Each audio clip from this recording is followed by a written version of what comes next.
Good morning friends. Online study with RJ YouTube channel पर आप सभी का स्वागत है। और आज हम बात करेंगे भारत की सबसे महत्वपूर्ण नदी गंगा नदी के संबंध में। गंगा नदी भारत की सभ्यता और भारत की संस्कृति की पोषक रही है। गंगा नदी भारत में सबसे लंबी नदी तंत्र है और गंगा नदी भारतीय सभ्यता की हमेशा से एक पहचान रही है और भारतीयों की आस्था में गंगा एक मां के समान मानी जाती है, गंगा की पूजा की जाती है। तो आइए आज हम बात करेंगे गंगा नदी के संदर्भ में। फ्रेंड्स, जो गंगा नदी है, गंगा नदी दो महत्वपूर्ण जलधाराओं का संगम है। दो जलधाराओं से मिलकर गंगा नदी बनती है। तो आज उसी पर हम बात करेंगे। गंगा नदी की जो सबसे महत्वपूर्ण जो शाखा है वो है एक अलकनंदा और दूसरी है इसमें भागीरथी। अब हम बात करते हैं सबसे पहले अलकनंदा के संबंध में। अलकनंदा जो नदी है, ये इसका जो उद्गम है अलकनंदा नदी का, ये सतोपंथ ग्लेशियर से, सतोपंथ ग्लेशियर बद्रीनाथ की आगे है, वहां से अलकनंदा नदी जब सतोपंथ ग्लेशियर से निकलती है तो सतोपंथ ग्लेशियर से अलकनंदा का जन्म होता है। और सतोपंथ ग्लेशियर से जब अलकनंदा आगे बहती है तो अलकनंदा का जो प्राचीन नाम है उसे हम विष्णु गंगा के नाम से भी जानते हैं। और अलकनंदा में जो सबसे पहले जो नदी मिलती है वो लक्ष्मण गंगा या पुष्पावती नदी के नाम से उसे जाना जाता है। जो सबसे पहले अलकनंदा नदी में जो नदी मिलती है उस नदी का नाम है पुष्पावती नदी। पुष्पावती नदी ये बद्रीनाथ से पहले अलकनंदा नदी में, या जिसे हम कहते हैं कि वहां ये अभी अलकनंदा नदी नहीं है, अभी इसे हम विष्णु गंगा के नाम से जानते हैं। तो इसमें जो सबसे पहले जो नदी मिलती है वो पुष्पावती नदी है। इसके बाद इसमें जो दूसरी जो नदी मिलती है वो है इसमें सरस्वती नदी। सरस्वती नदी ये मिलती है जहां पर, वहां पे इस पे जो प्रयाग बनता है वो है केशव प्रयाग। कई बार ये परीक्षाओं में पूछा भी गया है। सन 2011 में एलटी एग्जाम में ये प्रश्न पूछा गया था कि केशव प्रयाग कहाँ स्थित है, या ये प्रश्न आया था कि सरस्वती और अलकनंदा के संगम पर कौन सा प्रयाग बनता है, तो उसका जो उत्तर है वो है केशव प्रयाग। जब केशव प्रयाग से आगे अलकनंदा और केशव प्रयाग पर जो सरस्वती नदी मिलती है, फिर भी ये अलकनंदा नदी के नाम से ही आगे बहती है। अलकनंदा नदी के नाम से आगे बहती है। और फिर जब विष्णु प्रयाग आता है तो विष्णु प्रयाग में इसकी एक जो सहायक नदी है वो है धौली गंगा। अब जो ये धौली गंगा है ये पश्चिमी धौली गंगा है। फ्रेंड्स, ये आपने याद रखना है, पश्चिमी धौली गंगा। एक जो पूर्वी धौली गंगा है वो पिथौरागढ़ में निकलती है और ये पश्चिमी धौली गंगा है। ये पश्चिमी धौली गंगा इसी की जो सहायक नदियां हैं, जिसमें से ऋषि गंगा और अन्य जो सहायक नदियां हैं, जिसमें अभी हाल ही में बाढ़ आई थी, जो तपोवन जो प्रोजेक्ट था ऋषि गंगा प्रोजेक्ट, उस ये ऋषि गंगा की ही सहायक जो मुख्य नदी है धौली गंगा। ये धौली और जब विष्णु गंगा, जिसे हम अभी अलकनंदा कह रहे हैं, तो विष्णु गंगा और धौली के संगम पर जो विष्णु प्रयाग है, विष्णु प्रयाग पर फिर ये नदी कहलाती है अलकनंदा। विष्णु प्रयाग से आगे इसमें और नंद प्रयाग के बीच इस नदी में बहुत सारी छोटी छोटी नदियां मिलती हैं, जैसे गरुड़ गंगा और भिंडार गंगा, ऐसी कुछ नदियां हैं जो इसमें मिलती हैं, या पाताल गंगा के नाम से भी उन्हें जानते हैं। अब हम बात करते हैं नंद प्रयाग। नंद प्रयाग में जो अलकनंदा की जो सहायक नदी है वो है नंदाकिनी। नंदाकिनी नदी नंद प्रयाग में अलकनंदा से मिलती है, फिर ये आगे अलकनंदा के नाम से ही बहती है। अब फिर आता है कर्णप्रयाग। कर्णप्रयाग में इसकी जो सहायक नदी है वो भी पिंडर नदी है, जो पिंडारी ग्लेशियर से निकलती है बागेश्वर से, और पिंडारी ग्लेशियर से जो पिंडर नदी आती है वो नदी मिलती है कर्णप्रयाग में, और फिर ये अलकनंदा के नाम से ही आगे बहती है। फिर आता है रुद्रप्रयाग। रुद्रप्रयाग में जो नदी मिलती है इसे, वो दाहिने तरफ से मिलने वाली जो एकमात्र नदी अभी तक अलकनंदा में है वो है मंदाकिनी नदी। मंदाकिनी नदी ये वही मंदाकिनी नदी है जो केदारनाथ के ऊपर जो चौराबड़ी ताल है, जिसे हम गांधी सरोवर के नाम से भी जानते हैं। तो गांधी सरोवर झील से जो निकलने वाली जो नदी है वो मंदाकिनी नदी है, और मंदाकिनी नदी और अलकनंदा का जो संगम होता है वो रुद्रप्रयाग है। रुद्रप्रयाग में मंदाकिनी नदी अलकनंदा से मिलती है। फिर ये आगे जाती है और फिर आता है देवप्रयाग। देवप्रयाग में जब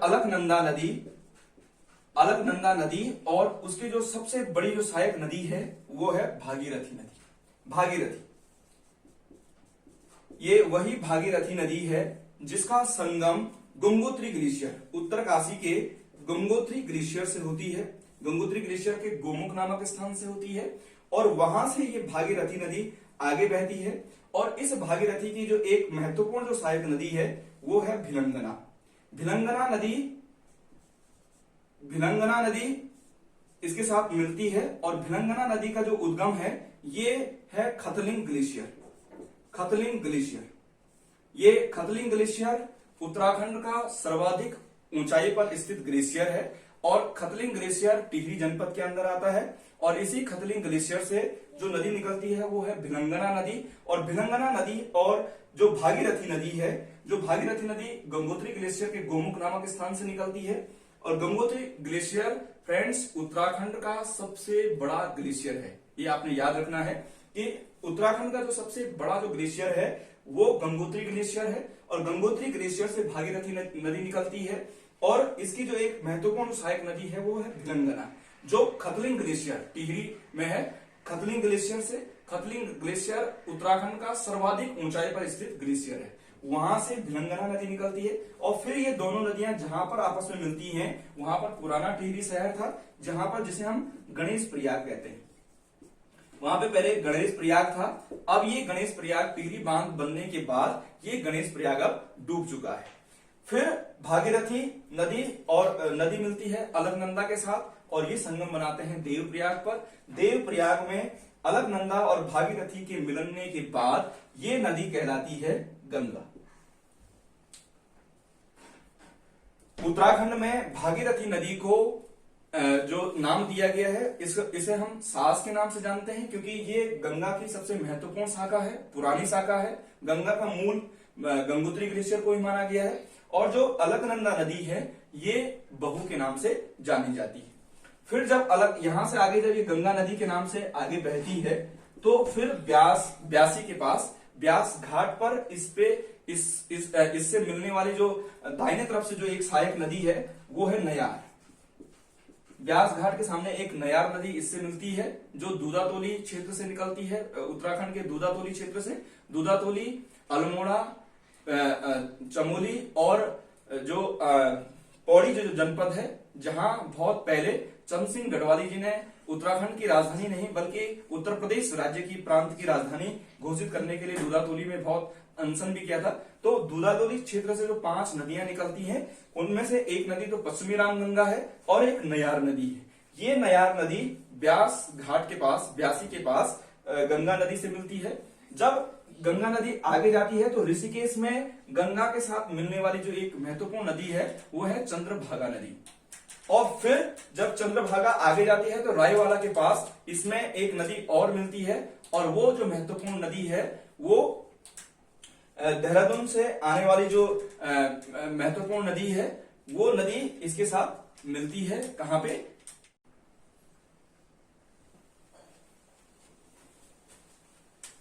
फ्रेंड्स, रायवाला के पास जो इसके साथ एक जो महत्वपूर्ण जो सहायक नदी इसके साथ मिलती है वो है सौंग नदी। सौंग नदी, सौंग नदी गंगा की एक महत्वपूर्ण सहायक नदी है जो रायवाला के पास गंगा से मिलती है। इसके बाद गंगा नदी हरिद्वार से मैदानी क्षेत्रों में बहती है और मैदान में प्रवेश करती है। अब हम बात करते हैं कि इसके बाद फ्रेंड्स हरिद्वार के बाद गंगा नदी मैदानी क्षेत्रों में प्रवेश करती है और हरिद्वार से इस पे गंगा नदी पर एक बैराज बना दिया गया है जहां से ऊपरी गंगा नहर निकाली गई है और जो उत्तर प्रदेश के एक बहुत बड़े इलाके में सिंचाई करती है। वहां से आगे यदि हम बात करें तो जो गंगा की सबसे महत्वपूर्ण जो सहायक नदी है, आप इस मैप में देख भी रहेंगे कि जो गंगा की जो सहायक नदियां हैं उनमें से जो सबसे महत्वपूर्ण जो पहली जो सहायक नदी है इधर से वो है रामगंगा। ये फ्रेंड्स आप याद रखिएगा, जब गंगा नदी आगे मैदानी क्षेत्रों में बहती है तो उत्तर प्रदेश में बाएं तरफ से इसमें मिलने वाली जो सबसे महत्वपूर्ण जो सहायक नदी है वो है रामगंगा। रामगंगा जहां पर गंगा के साथ मिलती है तो उस स्थान का नाम है कन्नौज। ये कन्नौज के निकट गंगा से मिलती है रामगंगा। फिर गंगा नदी आगे बहती है तो गंगा के साथ जो संगम बनाने वाली जो महत्वपूर्ण नदी है इलाहाबाद पर, तो जो इलाहाबाद शहर है, इलाहाबाद जिसे अब हम प्रयागराज के नाम से जानते हैं, इसका जो नया नाम अब हो गया है प्रयागराज। इसका जो पुराना नाम था वो प्रयागराज ही था, क्योंकि प्रयाग का मतलब है जहां पे नदियों का संगम होता है उसे प्रयाग कहते हैं। तो प्रयागराज का मतलब हुआ कि सभी प्रयागों का जो राजा है वो इलाहाबाद है, क्योंकि यहाँ पे मान्यता है कि यहाँ पर 3 नदियों का संगम है, एक गंगा, एक यमुना और एक सरस्वती। जो सरस्वती नदी है वो हिंदू मान्यता के अनुसार वो भूमिगत नदी है और जो इलाहाबाद पर संगम बनाती है। तो इलाहाबाद में जो गंगा की जो सबसे लंबी जो सहायक नदी है वो है यमुना। फ्रेंड्स, गंगा की जो सबसे लंबी जो सहायक नदी है वो है यमुना नदी।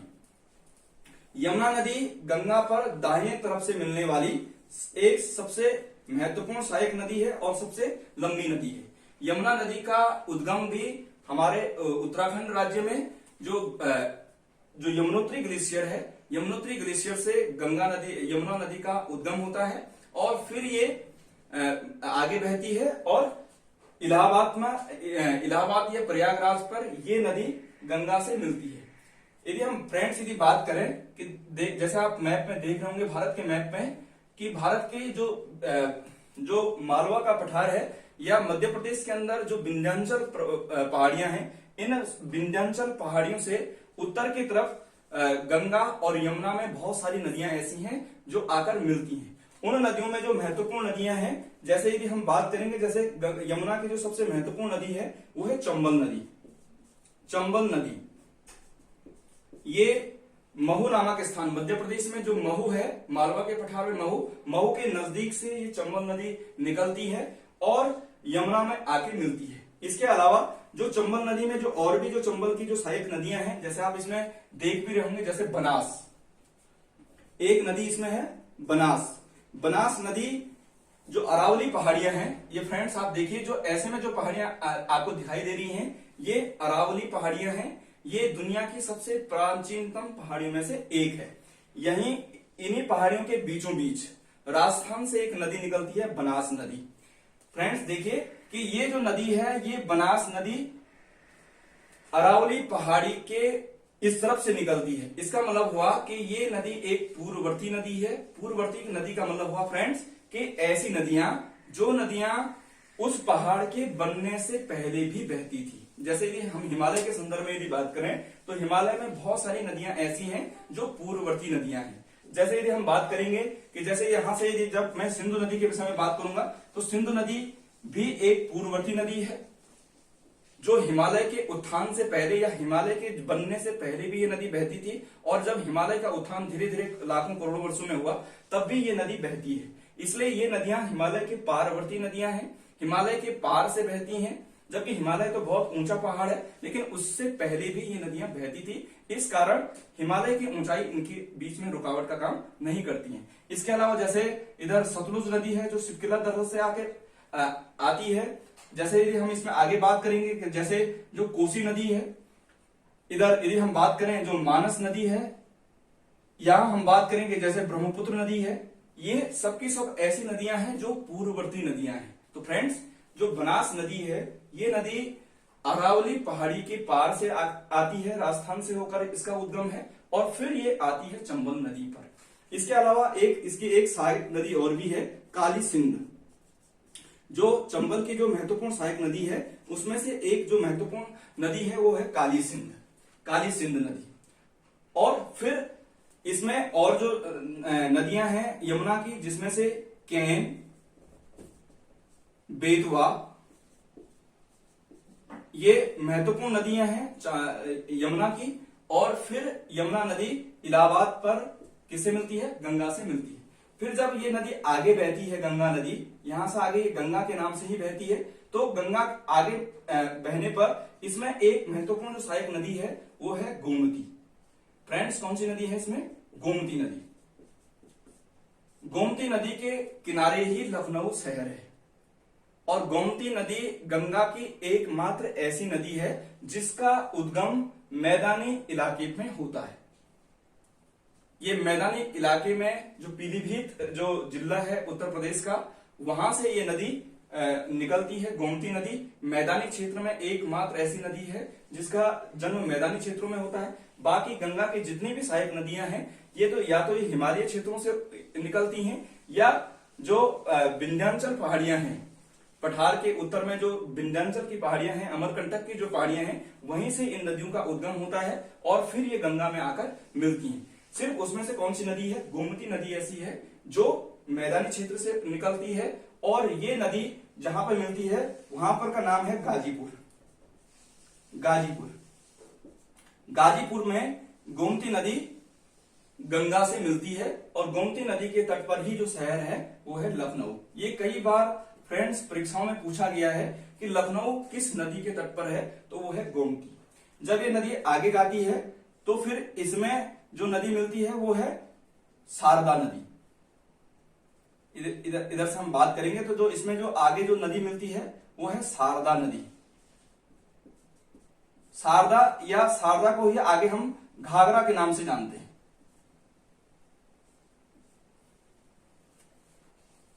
जो घाघरा नदी है तो घाघरा नदी ही आगे इसमें मिलती है और घाघरा नदी जो शारदा नदी है, शारदा नदी को पहले इधर जो नेपाल और उत्तराखंड बॉर्डर पर जो नदी बहती है वो शारदा नदी काली नदी है।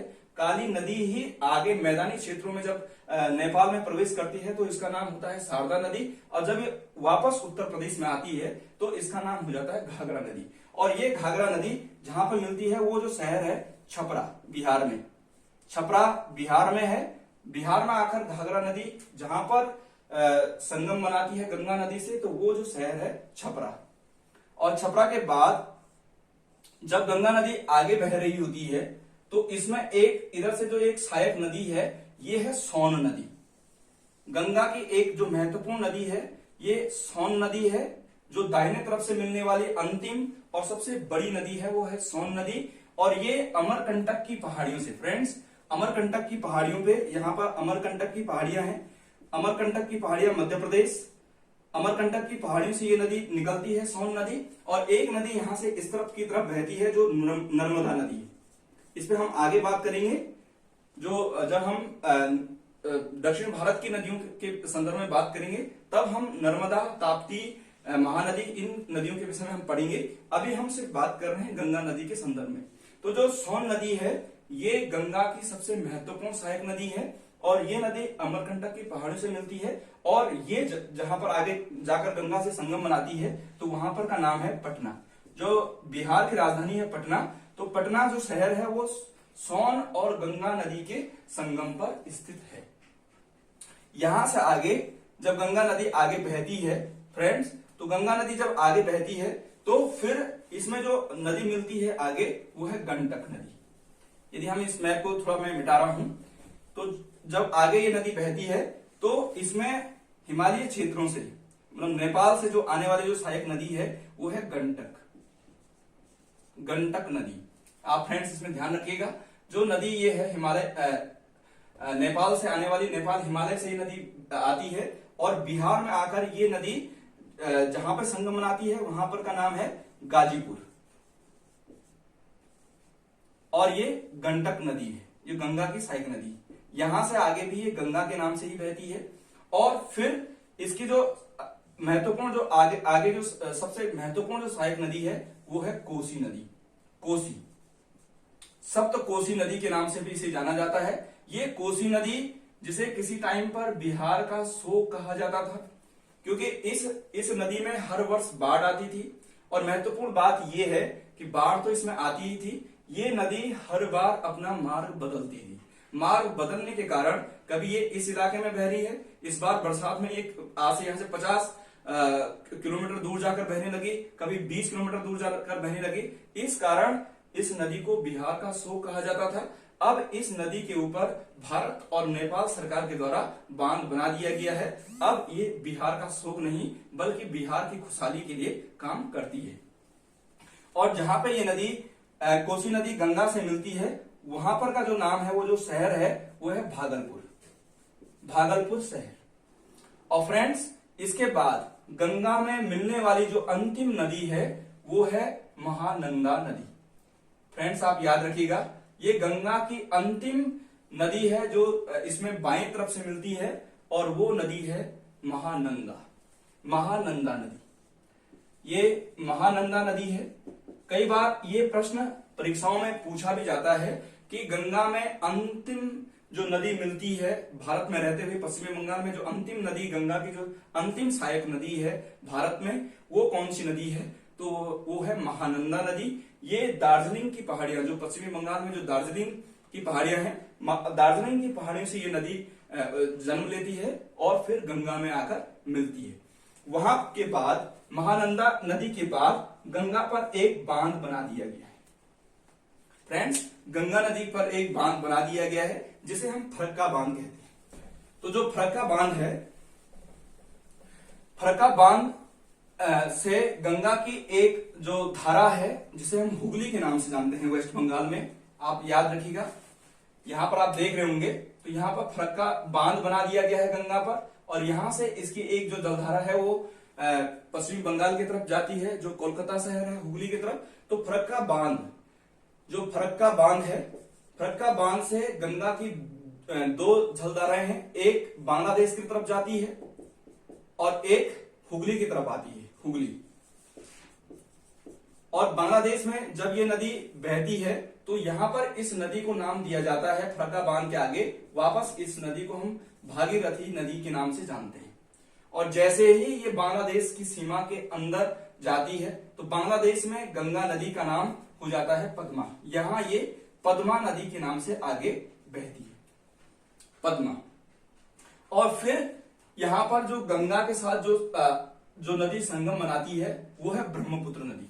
जैसे ही बांग्लादेश में इस नदी में ब्रह्मपुत्र नदी आकर मिलती है, यदि ये ब्रह्मपुत्र नदी है, ब्रह्मपुत्र नदी, तो ब्रह्मपुत्र नदी को बांग्लादेश में जमुना के नाम से जाना जाता है।